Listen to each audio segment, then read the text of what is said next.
Bonjour et bienvenue dans cette vidéo où nous allons donc corriger les conversions de vitesse en passant des kilomètres par heure au mètre par seconde. Donc pensez à vous munir de votre cahier, du nécessaire pour écrire, de façon à pouvoir copier dans votre cahier la correction. Premièrement, donc, nous devons convertir 30 km par heure en mètres par seconde. Nous allons voir que nous avons deux méthodes pour faire ces conversions. La première, la plus simple, je veux convertir 30 km par heure en mètres par seconde. Je sais que pour convertir les kilomètres par heure en mètres par seconde, je dois diviser par 3,6. J'en déduis donc que 30 divisé par 3,6, donc prends ta calculatrice et vérifie, doivent faire 8,33333 mètres par seconde. Dans la conclusion, nous allons bien sûr arrondir cette valeur en ne gardant qu'un seul chiffre après la virgule. Conclusion donc, 30 km par heure sont équivalents à environ 8,3 mètres par seconde. Dans la deuxième méthode, nous ne savons plus qu'il faut diviser par 3,6, mais nous savons que 1 km correspond à 1000 mètres et que 1 heure font 3600 secondes. De plus, nous nous rappelons que la distance parcourue par un véhicule est proportionnelle à la durée du trajet. Voici donc la rédaction de la méthode numéro 2.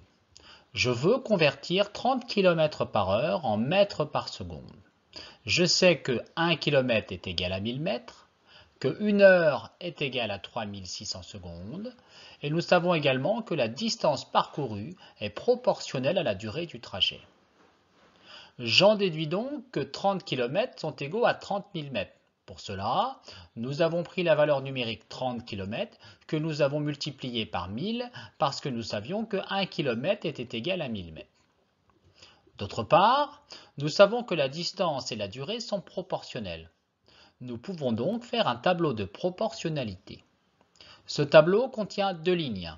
Dans la première ligne, vous mettez la distance en mètres. Dans la deuxième ligne, vous mettrez la durée en secondes. Nous savons que la distance parcourue est de 30 000 mètres et que le véhicule parcourt ces 30 000 mètres en 1 heure. Mais nous savons aussi que 1 heure est égale à 3600 secondes. Donc, dessous les 30 000 mètres, dans la ligne durée, je vous mettais 3600 secondes. Vous cherchez à savoir quelle sera la distance parcourue par la voiture en 1 seconde. Il vous reste donc une case de vide. Pour remplir cette case, vous utilisez les valeurs numériques des trois cases qui sont complétées. 30 000 multiplié par 1, l'ensemble du résultat divisé par 3600, ce qui nous donne bien entendu 8,333333 en mètres par seconde, ou en mètres ici plutôt. Conclusion, les 30 km par heure sont équivalents à environ 8,3 mètres par seconde en arrondissant à un chiffre après la virgule. Pour les vitesses 50 km par heure et 80 km par heure, nous allons reproduire exactement la même méthode. Convertir 50 km par heure en mètres par seconde. Méthode numéro 1 donc, je veux convertir 50 km par heure en mètres par seconde. Je sais que pour convertir les km par heure en mètres par seconde, je dois diviser par 3,6. J'en déduis que 50 divisé par 3,6 sont égaux à environ 13,8888 mètres par seconde. Conclusion, 50 km par heure sont équivalents à environ 13,9 mètres par seconde en arrondissant à un chiffre après la virgule. On dit qu'on arrondit au dixième. Dans la méthode numéro 2, nous voulons convertir 50 km par heure en mètres par seconde. Nous savons que 1 km correspond à 1000 mètres et que 1 heure correspond à 3600 secondes. Nous savons que la distance parcourue est proportionnelle à la durée du trajet. Nous en déduisons donc que 50 km sont équivalents à 50 000 mètres en multipliant 50 par 1000. Nous savons également que la distance et la durée sont proportionnelles. Nous pouvons donc faire un tableau de proportionnalité en mettant dans la première ligne la distance en mètres, dans la deuxième ligne la durée en secondes. 50 000 mètres sont donc parcourus en 1 heure, c'est-à-dire 3600 secondes, et nous cherchons à savoir la distance parcourue en mètres en 1 seconde. 50 000 multiplié par 1, le tout divisé par 3600, ce qui nous donne environ 13,8888 mètres. La voiture va donc parcourir 13,888 mètres en 1 seconde. En arrondissant ce résultat, nous pouvons conclure que 50 km par heure sont équivalents à environ 13,9 mètres par seconde. Convertir 80 km par heure en mètres par seconde. Méthode numéro 1, je veux convertir 80 km par heure en mètres par seconde. Je sais que pour convertir les kilomètres par heure en mètres par seconde, je dois diviser par 3,6.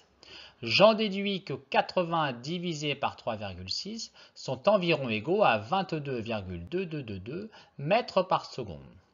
Conclusion, 80 km par heure sont équivalents à environ 22,2 mètres par seconde. Toujours en arrondissant à un chiffre après la virgule. Méthode numéro 2, je veux convertir 80 km par heure en mètres par seconde. Je sais que 1 km est égal à 1000 mètres et que 1 heure correspond à 3600 secondes. De plus, nous savons que la distance parcourue est proportionnelle à la durée du trajet. Nous en déduisons donc que 80 km sont égaux à 80 000 mètres, un 80 multiplié par 1000. Nous savons également que la distance et la durée sont proportionnelles. Nous pouvons donc faire un tableau de proportionnalité. Dans la première ligne, la distance en mètres. Dans la deuxième ligne, la durée en secondes. La distance parcourue est donc de 80 000 mètres en 3600 secondes. Nous cherchons à déterminer la distance parcourue en 1 seconde. 80 000 multiplié par 1, le tout divisé par 3600, ce qui nous donne environ 22,222. Conclusion, 80 km par heure sont équivalents à environ 22,2 mètres par seconde.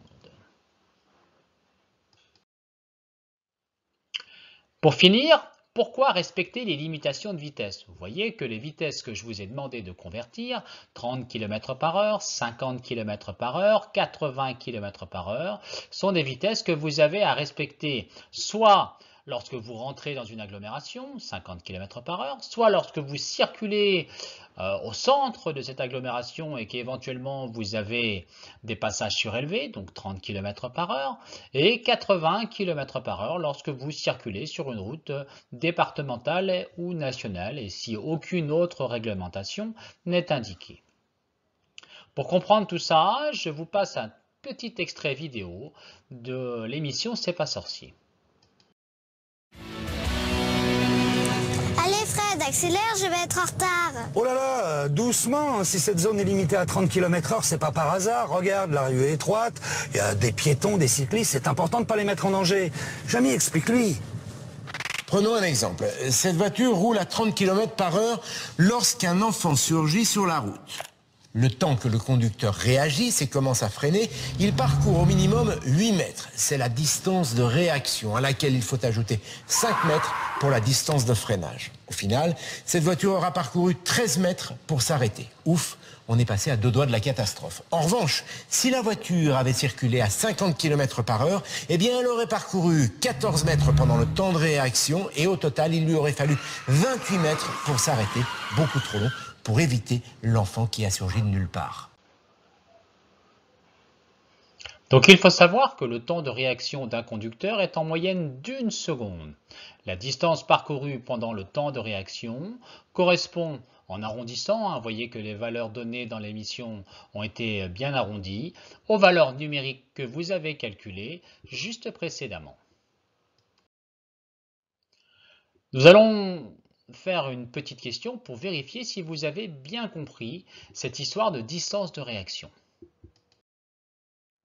À 80 km/h, quelle serait la distance parcourue par la voiture pendant le temps de réaction? Pour cela, regardez donc ce que vous avez trouvé lors de la conversion des km/h en mètres par seconde. Si besoin, mettez la vidéo sur pause. On passe à la réponse. Nous savons que 80 km/h sont équivalents à environ 22,2 mètres par seconde. La voiture parcourt donc une distance d'environ 22 mètres en une seconde. Ces 22 mètres sont la distance parcourue pendant le temps de réaction du conducteur. Voilà, nous allons terminer avec ces histoires de conversion. J'espère que vous avez bien compris.